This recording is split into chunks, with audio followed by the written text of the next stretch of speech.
Hey folks, Phoebe here. Welcome to Jenna June's Fighter Showcase for FanPro Fanniversary Fighters. Since these two are the first fighter I'll be showing who are ported directly from the Super Smash Land game mode, this should provide context as to how my general design philosophy has shifted for this game. Please keep in mind, this demo is in a work-in-progress state, and many things you see here will change.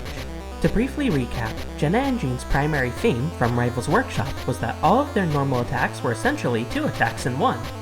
This gave them a shockingly potent and lenient combo game, given the mode's limitations, at the cost of their recovery being restrictive and predictable. As you'll see with the new design environment that comes with FanPro Fanniversary Fighters, I've reassessed the strengths and weaknesses of this kit to better adapt these core ideas. First, of course, let's discuss their normal moves. Most of these were ported relatively faithfully from Workshop, but there's still a few surprises here. Upward ground and downward ground remain the same.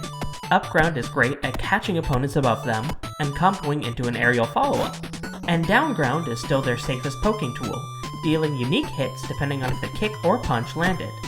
Forward ground, however, has a new yet familiar attribute. It's a 2-part jab, with differences depending on where they're facing, but now the second hit can be exchanged for up or down grounded attacks. Furthermore, tilting backwards diagonally will have the girls turn around, which in their case makes this move have up to 6 unique true follow-up possibilities.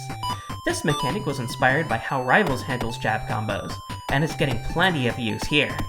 Onto aerials, forward aerial remains their front kicks. Standing at 2 different forward angles, this move is great for aerial combos. Downward aerial keeps their upward punch and spiking kick. Fighters still universally lack direct and safe upwards aerial attacks in this game, so this punch is an incredibly valuable tool. And backwards aerial is their toe touch. While it's still a strong launcher at the tips, a weaker center hitbox has been added so there's less risk of totally missing a combo. Finally, we're at their specials. While their hair tether special will look familiar, it's become one of the most upgraded moves in the game. Of course, it still functions as a ranged command grab, and when used near platforms in the air, it allows the girls to fling themselves forwards. In fact, the previous rather unclear time limitation on the stage grapples has been replaced with a 3 tether limit. Once you see a comb fly out from their hair, they'll need to land back on the stage, or grab something else, to be able to grab platforms again. Furthermore, since their tether is a proper command grab in this game, shielding opponents are now susceptible to getting grabbed by their shield as well, ostensibly giving the attack more range. And for a brand new mechanic, they get to grapple and reflect projectile attacks too. The full extent of non-fighter tossing has yet to be seen, so it'll be a good idea to put their heads together and strategically toss items when you can. All these attributes extend to the upwards hair tether too. This move is no longer their dedicated up special, as it's now a part of aerial special, activated by holding down the attack button. This leaves them with one more brand new up special, the cross-up kick. The first strong kick will lead upwards into a simultaneous forwards kick and backwards swipe.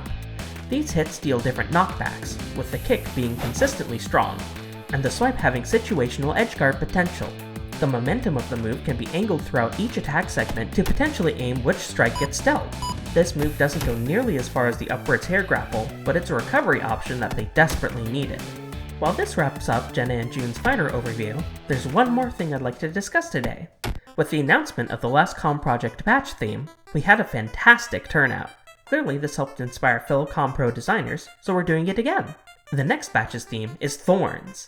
Whether these designs go all in on prickly plants, or they're more symbolically spiky, we'd love to see what you come up with and submit.